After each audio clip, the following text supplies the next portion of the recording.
नमस्ते, शुभ प्रभात। दैनिक जागरण के महत्वपूर्ण खबर में आप सभी का स्वागत है। आज हम बात करेंगे दैनिक जागरण की कुछ महत्वपूर्ण खबरों के बारे में। साथ ही एक यूपीएससी जो विगत वर्ष पूछा गया प्रश्न है उस पर भी चर्चा करेंगे। याद रखिएगा, दैनिक जागरण का राष्ट्रीय संस्करण है तो इसमें आप लोग को वही खबरें मिलेंगी जो आपके परीक्षा के पॉइंट ऑफ व्यू से इंपॉर्टेंट होगी। आशा करती हूँ कि आप लोग को यह खबर अच्छी लगे। धन्यवाद। चलिए देखते हैं आज की क्या खास खबरें हैं, उन्हें हम एक एक करके देखते हैं।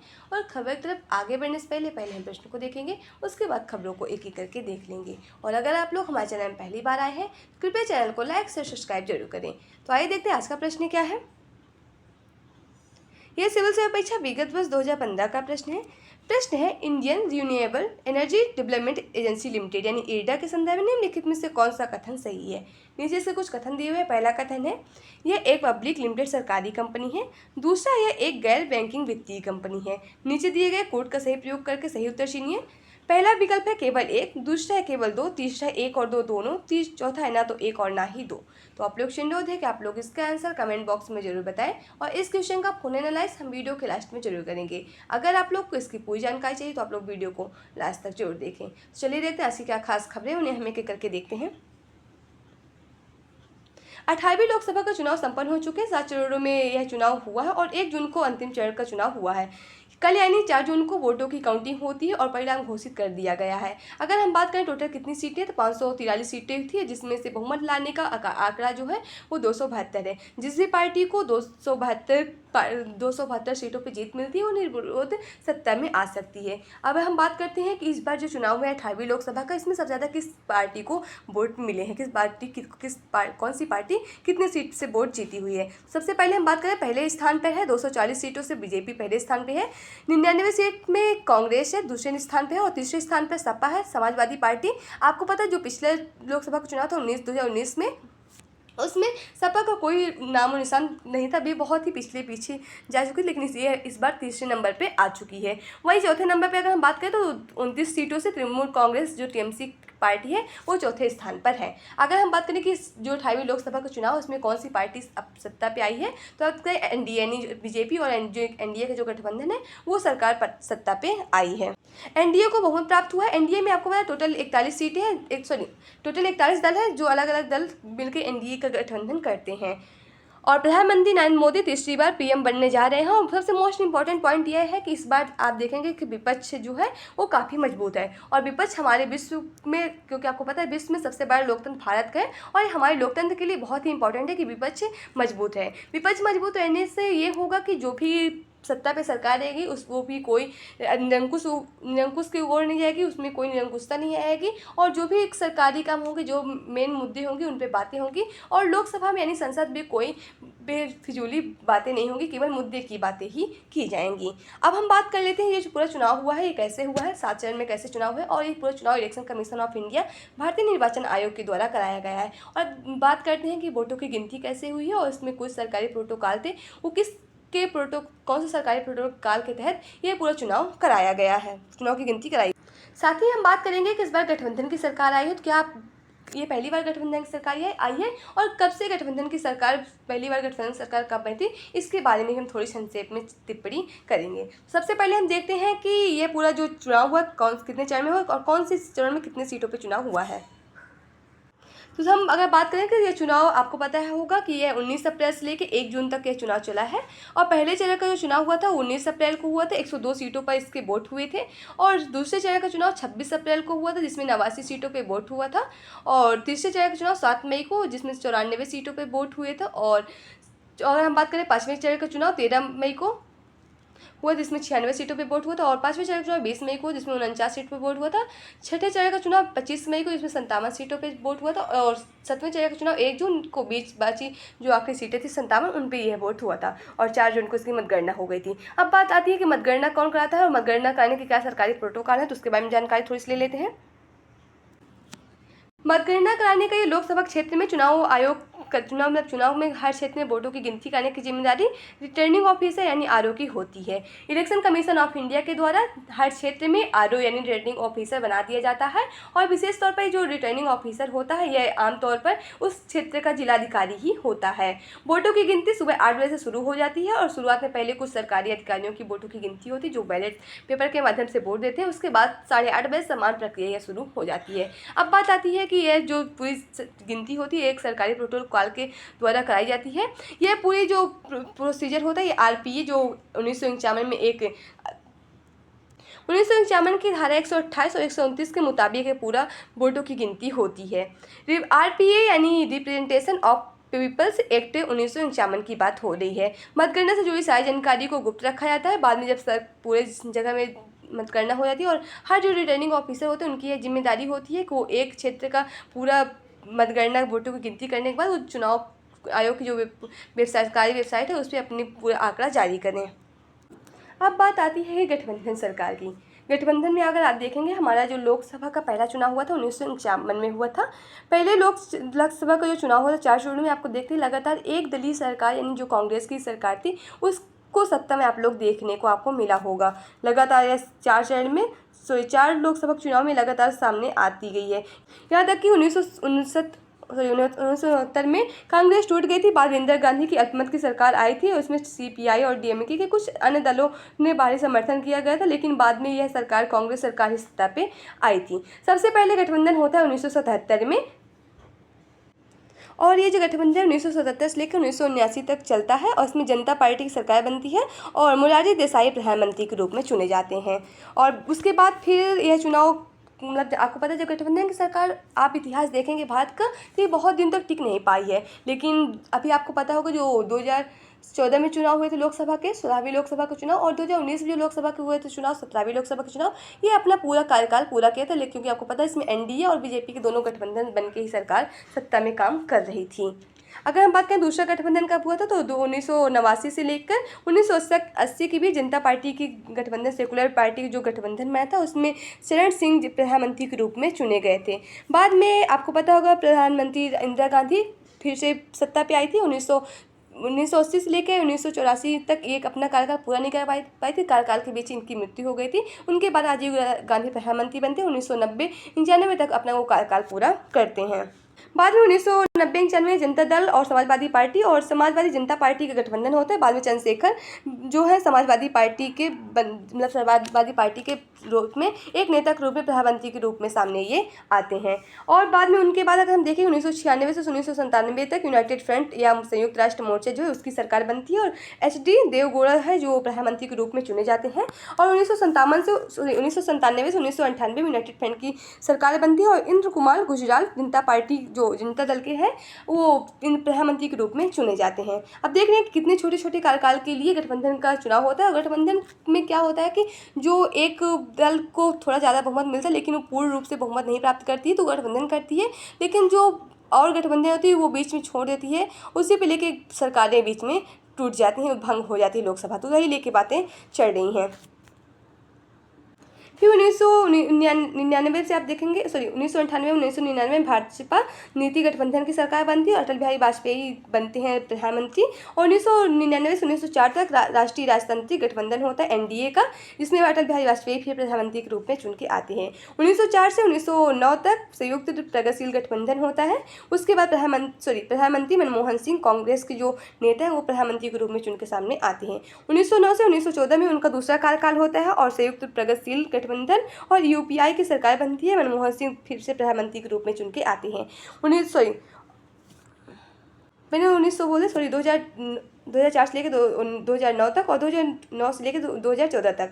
फिर 2014 से लेकर 2019 तक राष्ट्रीय जनतांत्रिक गठबंधन की सरकार आती है एनडीए की और नरेंद्र मोदी जो भाजपा पार्टी के नेता हैं वो प्रधानमंत्री रूप में चुन के आते हैं। और उसके बाद 2019 से लेके आप देखेंगे 2014 से लेकर 2019 तक की फिर से गठबंधन होता है और एनडीए और जो भाजपा का फिर से गठबंधन होता है और फिर से प्रधानमंत्री नरेंद्र मोदी के रूप में आते हैं। और क्योंकि आपको पता है 2019 में जो चुनाव हुआ था उसमें प्रधानमंत्री नरेंद्र मोदी को पूरी तरह से बहुमत मिली थी और भी भारी वोटों से इनकी बहुमत मिली थी। 300 सीट इन्होंने भारी वोटों से बहुमत प्राप्त किया था। फिर भी इन्होंने गठबंधन में एनडीए को अपने साथ में लेकर सत्ता पे सरकार बनाई थी। और इस बार भी आप देखेंगे कि एनडीए की ही सरकार, मतलब एनडीए और भाजपा का गठबंधन होकर ही सत्ता पे सरकार बनी हुई है। तो इस तरह के पूरे आप लोग को देखने को मिलेगा कैसे कैसे गठबंधन हुए और कितने कितने समय के लिए कौन कौन सी पार्टी सत्ता पे आई। आप देखने कि कोई 13 महीने के लिए, कोई 1 साल के लिए, कोई 2 साल के लिए ऐसी पार्टी सरकार सत्ता पे आती रही, उनका गठबंधन टूटता रहा। अब इस बार देखते हैं कि क्या होता है, क्योंकि इस बार आप देखेंगे कि जो नीतीश कुमार है वो इस बार एनडीए में शामिल है और वो भी इस बार सरकार सत्ता में बनी है। और अगर हम लोग नीतीश कुमार की मतलब हिस्ट्री देखें कि ये कितनी बार कभी इस पार्टी में तो किसी इस पार्टी में बदलते रहते हैं, इसी भी लेके थोड़ा एक मुद्दा है कि क्या नीतीश कुमार एनडीए में यानी भाजपा के साथ रहते हैं या फिर पार्टी छोड़ेंगे। वही पे लेके काफ़ी ज़्यादा राजनीति इसलिए चलेगी। अब देखते हैं कि आगे क्या इसका परिणाम आता है। तो ये पूरा लोकतंत्र का पूरा था। तो इसमें आप लोग एक लाइन जरूर याद रखिएगा जो अटल बिहारी वाजपेयी की लाइन थी कि सत्ता का खेल तो चलेगा, सरकार आएंगी, सरकार और पार्टियां बनेंगी, पार्टियां बिगड़ेंगी, मगर ये देश रहना चाहिए, इसका लोकतंत्र अमर रहना चाहिए। ये श्रद्धेय अटल बिहारी वाजपेयी की लाइन है और ये एक बहुत ही महत्वपूर्ण लाइन है जिसे आप लोग जरूर पढ़िए, क्योंकि पार्टियों का काम है और जो राजनीतिक पार्टियाँ उनका काम है कि ये सत्ता पे आएंगी, इनकी सरकारें बनेंगी, कभी ये पार्टी सत्ता पे आएगी, कभी वो पार्टी सत्ता पे आएगी, लेकिन सबसे मेन बात यह है कि हमारा ये देश रहना चाहिए और इसका लोकतंत्र अमर रहना चाहिए। चलिए देखते हैं आगे की क्या खास खबरें, उन्हें हम एक एक करके देखते हैं। अब यहाँ पास आपको कुछ आंकड़े देख रहे हैं कि जो बहुमत के लिए 272 सीटें चाहिए थी, लेकिन जो आपको पता है 240 सीटें बीजेपी को मिली हैं, उसमें से 52 सीटें जो एनडीए उसको मिलने के बाद ये दोनों का गठबंधन होकर सरकार सत्ता पे आ चुकी है। 234 सीटें टोटल मिला के आपको पता है जो विपक्ष में थी INDI जो गठबंधन था उनको 234 सीटें मिली हुई हैं। तो देख रहे हैं कि वही पूरा आंकड़ा दिया है कि अब देख रहे हैं यहाँ पास कि चुनाव के बड़े फैक्टर थे कि कौन से जगह से कौन से किस पार्टी ने कितने वोट जीते हैं। तो वही आपको यहाँ पास कुछ आंकड़े आपको देखने को मिल रहे हैं,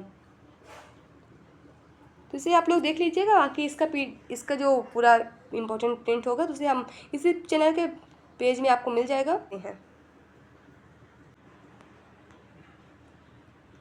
तो ये आप लोग का संपादकीय पात्र है, आप लोग के लिए प्रीलिम्स, मेंस, इंटरव्यू अन्य पदों के पीछे जुड़ी खबरें मिलेंगी, तो इसे आप लोग जरूर देख लीजिएगा। चुनौती भरी तीसरी पारी।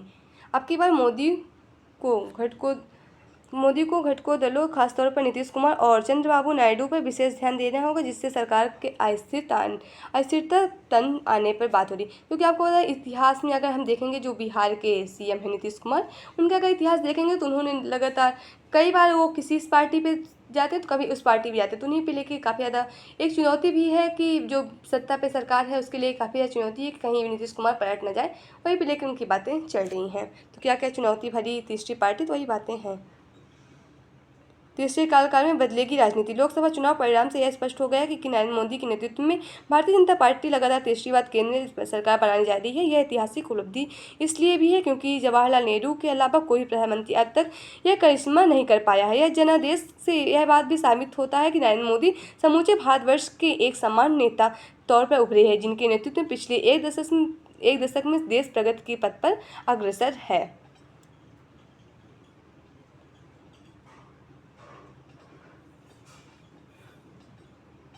बिहार को राष्ट्रीय से जुड़ी खबरें मिलेंगी।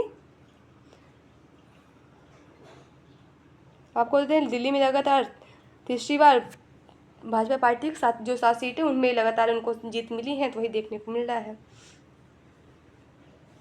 तो देख रहे हैं कि पूरा वही दक्षिण भारत में भाजपा की मजबूत दस्तक।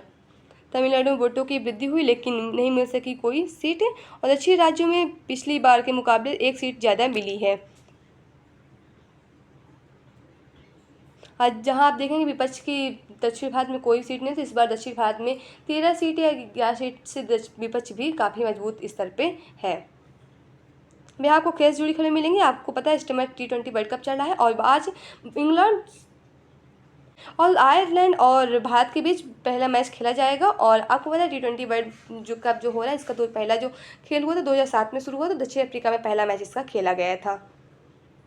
देखते हैं कि क्या परिणाम आता है इसका भी।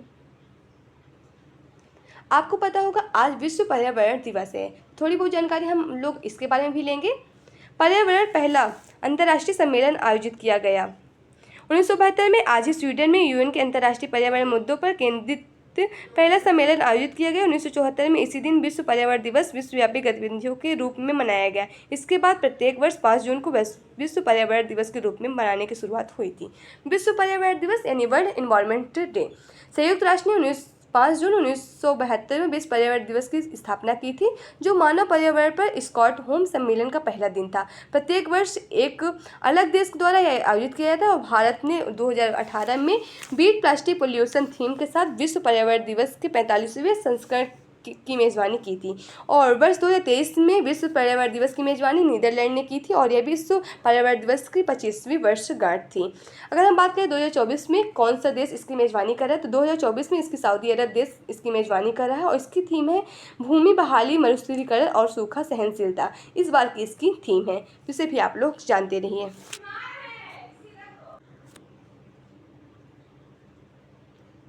चंद्रमा से नमूने लेकर वापस आ रहा है चीन का चांगई 6। यह चीन के अंतरिक्ष यान से चंद्रमा को सुदूर भारत पर दूसरी बार लैंडिंग हुई है। सुदूर भारत का मतलब यह होता है कि जो पृथ्वी से जो चंद्रमा का भाग नहीं दिखाई देता उसे चंद्रमा का सुदूर कहते हैं उसे। और आपको बता दें इसका मिशन है चांगई 6 रॉकेट द्वारा लॉन्च किया गया और रॉकेट लॉन्ग मार्च 5 के द्वारा इसे लॉन्च किया। पहली बार चांगई 5 के द्वारा लॉन्च किया गया था। चांग चंद्रमा की देवी के रूप में माना जाता है, इसीलिए इसका नाम चांग रखा गया है।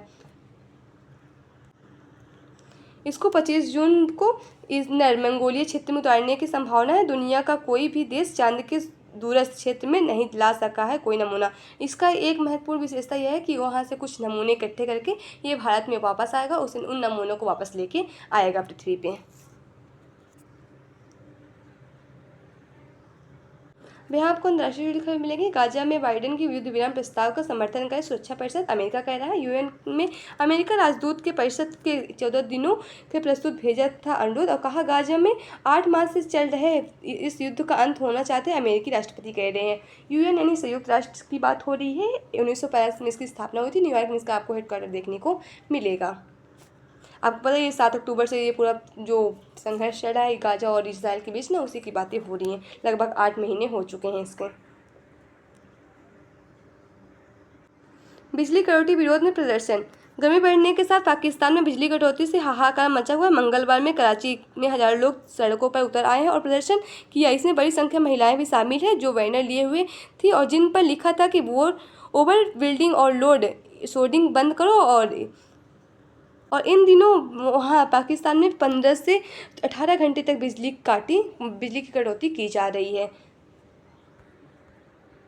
तो ऐसी खबर समाप्त होती है। आशा करती हूँ कि आप लोग को यह खबर अच्छी लगे। अगर खबर अच्छी लगे तो कृपया चैनल को लाइक से सब्सक्राइब जरूर करें। अगर आप लोग के पास कोई सुझाव है तो भी आप लोग हमसे साझा कर सकते हैं। तो आइए देखते हैं आज का जो प्रश्न है उसका हम लोग विश्लेषण देख लेते हैं। आज का प्रश्न था Indian renewable energy development agency limited यानी एडा के संदर्भ में निम्नलिखित में कौन सा कथन सही है, जिसका सही जवाब होगा ऑप्शन सी यानी 1 और 2। तो आइए हम लोग इसका विश्लेषण देखते हैं। भारतीय अक्षय ऊर्जा विकास एजेंसी लिमिटेड नवीन और नवीकरणीय ऊर्जा मंत्रालय के प्रशासनिक नियंत्रण के अंतर्गत एक मिनी रत्न भारत सरकार का उद्यम है। यह एक सार्वजनिक लिमिटेड सरकारी कंपनी है जिसकी स्थापना 1987 में गैर बैंकिंग वित्तीय संस्थान के रूप में की गई थी, जो ऊर्जा के नए और नवीकरणीय स्रोतों से संबंधित परियोजनाओं की स्थापना के लिए वित्तीय सहायता को बढ़ावा देने, विकसित करने और विस्तार देने में लगी हुई है। अतः कथन 1 और 2 सही है। तो आज की खबर समाप्त होती है। आशा करती हूँ कि आप लोग को यह खबर अच्छी लगे। धन्यवाद।